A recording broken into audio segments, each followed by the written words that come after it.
কিভাবে বলেন? 17 বছরে রাজপথে যারা সংগ্রাম করেছে, সর্বশান্ত হয়েছে, যারা অর্থনৈতিকভাবে ধ্বংস হয়েছে, যারা অর্থনৈতিকভাবে বন্ধ হয়েছে, তাদের কি হবে?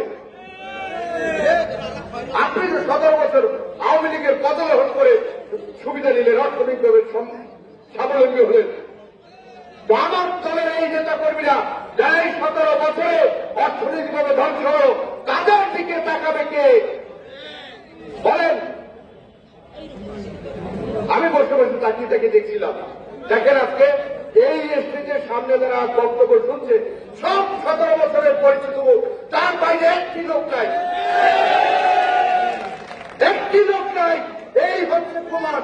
বারবার যে এই কথা আমি বলছি, এই কারণেই বলছি, এই দলে 17 বছর যারা ধৈর্য ধরে লড়াই করে টিকেছিল, তারা এই দলকে বাঁচাবে, এর বাইরে আসবে না। জিয়াউল গাজীর ভাইপা এই দলে কাজ করবে না, তাকে কমিটিতে ঢুকানো যাবে না, তাকে কমিটিতে ঢুকানো হচ্ছে সদস্য।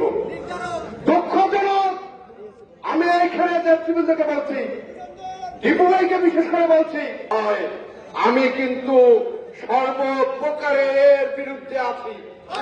আমার এই দলের জন্য আমি শেষ পর্যন্ত লড়াই করব। এই দলের জন্য আমার জীবনের সর্বোচ্চ স্বর্ণীয় অধ্যায় আমি ধ্বংস করেছি। আমি স্বর্ণালী অধ্যায়গুলো এই দলের পিছনে দিয়েছি। এই দল ধ্বংস হবে, এটা আমি থাকতে হবে না। আপনি এইগুলো দেখবেন, আপনার কাছে সর্বোচ্চ ক্ষমতা আছে। আপনি একজন রাজপথ থেকে উঠে আসা নেতৃত্ব, আমি জানি।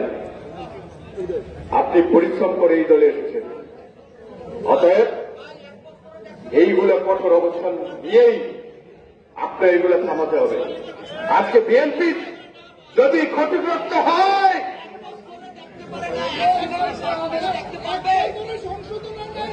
বিএনপি ক্ষতিগ্রস্ত হলে আমরা ক্ষতিগ্রস্ত হব, পিরোজপুরের বিএনপি ক্ষতিগ্রস্ত হবে। আজকে যারা এই দলে সামনে থেকে দেখতেছি, যারা দল করতেছে, কারা করতেছে?